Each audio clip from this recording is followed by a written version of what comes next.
that's my thing right now is like, man, marriage is dope. And when I look at marriage now, and if I was to tell myself, maybe someone younger, I would be like, man, like you got to really have a partner and you got to really understand what the word partner means before you start thinking about marriage. Because her thinking her with somebody else and she thinks about you with someone else and that makes y'all mad, man, that ain't gonna last. So, you know what I mean? Because that's an emotional thing. So really my thing is like, do you got someone, and luckily for me, after getting out of the military, we went into massive debt. You know, getting out of the military, had a big problem, had a lot of mental issues. But one thing we really found out was she's right there with me. So I always tell her, like, if we ever go poor again, I got you. I'm good. I already know I got my partner. I'm great. Now it's a money situation. We're good. So mine's a little bit different now. I think that's awesome, Mike. I think next week is our wedding anniversary, and we'll be 23 years, 24 together, 3 kids. A lot of water under the bridge, Mike. A lot of water under the bridge. Yeah. And I can unequivocally tell you, your attitude towards marriage now is what will get you to the 80-year-old grandpa. You know, because you realize you have all these people talking on this application that we're on right now, and they don't even know. They don't know what it takes to have a good, healthy marriage.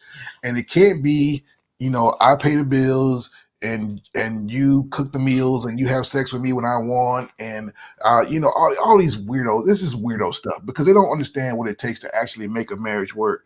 You have to learn to listen to your significant other. There has to be a large amount of mutual respect between you two. There's got to be that. And if you don't have that, you don't have anything. Because I'm telling you something.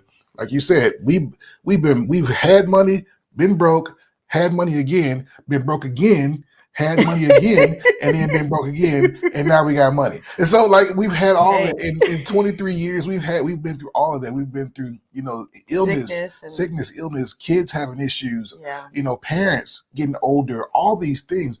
Let me tell you something about money. Money is great, but money don't solve all your problems. Because that's at some point, I tell young men this all the time, life is going to punch you in the mouth, and no amount of money is going to be able to save you.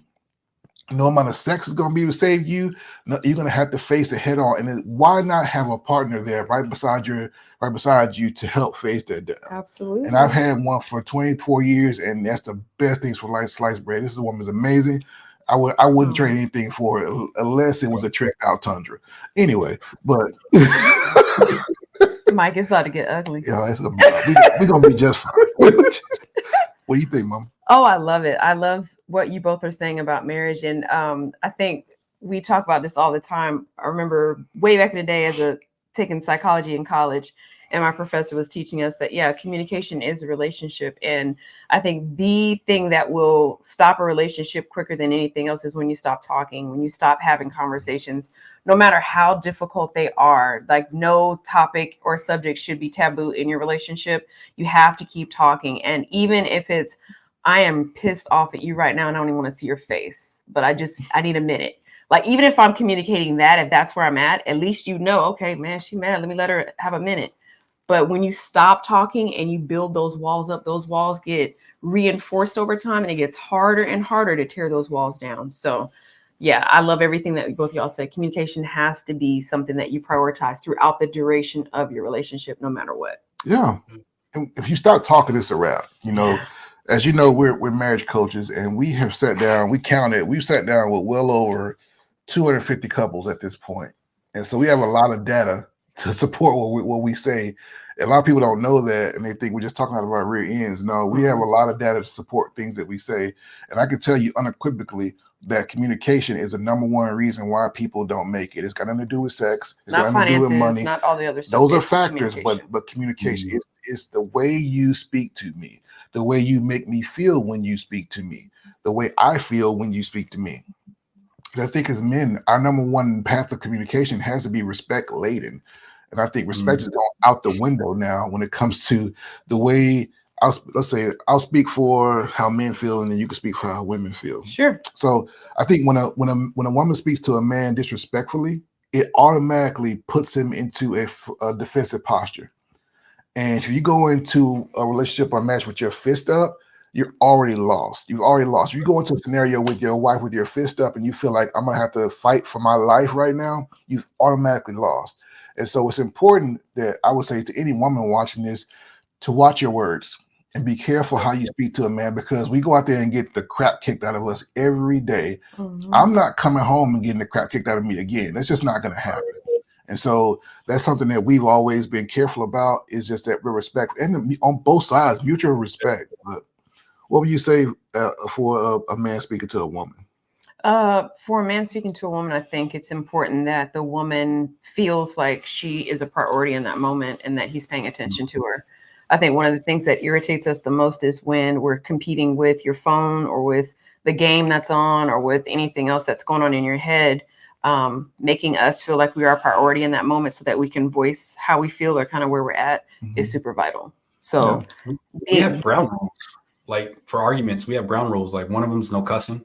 Her and I both cuss, and I, I'm a couple times I'll be cussing at the situation, but we're arguing, so I'm like, I'm sorry, because that's a real quick way for things to fly off the table. And I got girls, man. I'm like, they need to know that whenever you get an argument, that is not an excuse to be disrespectful at all times. There you go. And there's times where I've had to sit there and say, I come back later, but I'm sorry I said that to you. I was in the wrong, not about the argument, but how I treated you. And she's like, no, it's fine. Like, no, it's not, because. And I told her, like, the same thing with my kids. Like, if you were anyone else, I would smack you real fast. I don't care. So I'm not going to let that to myself. And I'm definitely not my kid. But there's also been a time where I've had to tell my wife we had to go somewhere else. I was maybe getting on to my daughter, and she kind of corrected me a little bit. And I had to pull her to the side and be like, don't ever do that against me. Don't ever do that to me, because I'm talking to my daughter and this is my reason why. We can pull me to the side, but not in front of her. You and I are unit.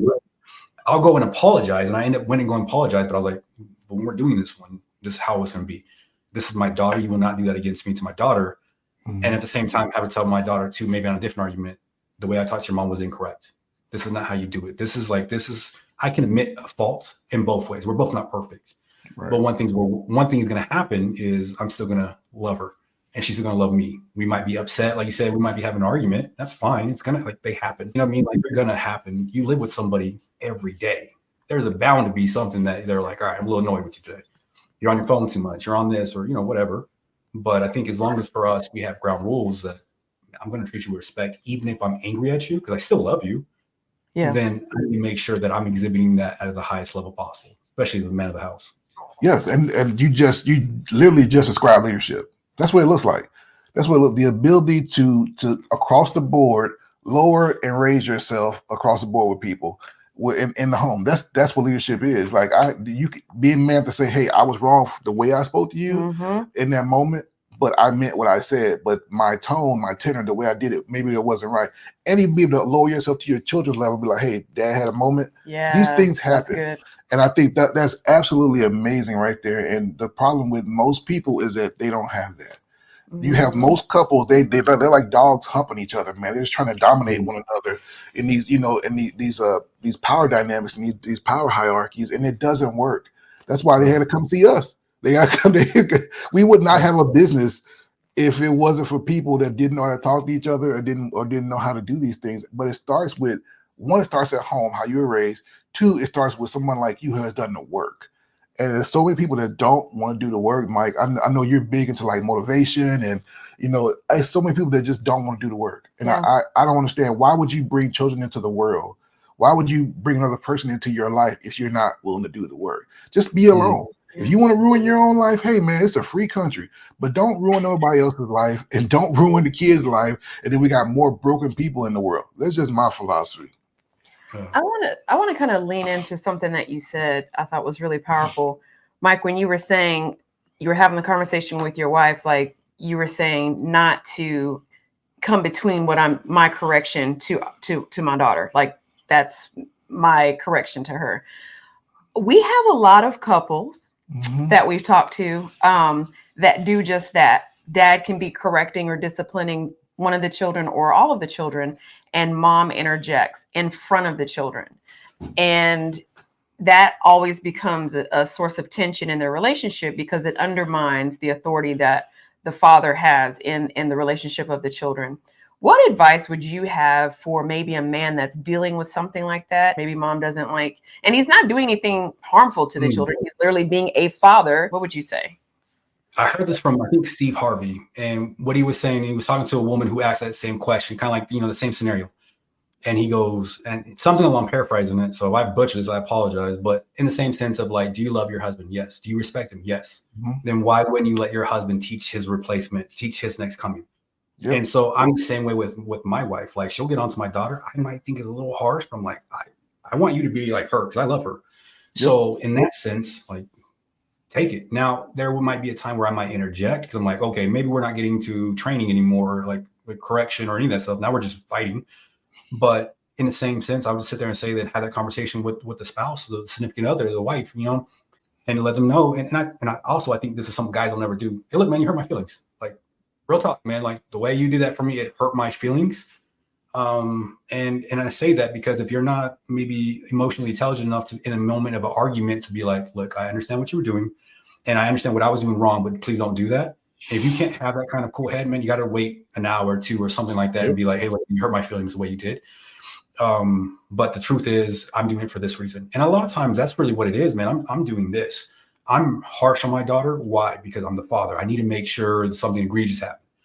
If she talks back to my wife, she gets talked to like a grown man real fast and let her know. And I thought, don't you dare talk to my wife like that. Like, you're not going to talk to my wife. And you know, someone else might be like, that's really, my mom cried hearing me talk to her like that. And I was like, no, because nobody is going to talk to my wife like that. Right. And so I say that because, like, I think, you know, it's not sometimes not just the mom, sometimes it's the grandma, sometimes it's other people trying to get in. And I think the man needs to sit there and be like, no. One thing I've told my wife a lot, and I tell other people too as well, is like, I have to look myself in the mirror at night. And if I know I'm doing right, I don't care if I have to go against the whole world. Hopefully it's not against my wife, but if it's going against what she thinks, I got to do what's best for my family, and I got to do what's best for what I think at all times. And sometimes I'm the only person who thinks that. And if I don't have my own self-confidence, my own like reflective tools, meditation, all these things, breathing, if I don't have enough of that, then I don't think I have the backbone to stand up and say, I'm right and the whole world's wrong. We have what's our daughter? My daughter will be 17 in July. July 3rd, she'll be 17. She gets a little out of pocket. I'm quick to step in. I got no problem with that, you know. But the truth is that I have to, if I'm going to do that, I have to have a track record. I can't be over here whooping on her mom's head, disrespecting her mom, and then coming in and trying to raise her. That don't even make sense. And so a lot of parents struggle with their teens because they're incongruent. The daughter will see the mom disrespecting the husband, and then the daughter tells the mom tells the daughter, "Don't disrespect me, or don't disrespect." Well, you disrespect them all the time. You disrespect me. So it's really important that you know, you cross your T's and dot your I's as a parent if you're going to be that authority in the home.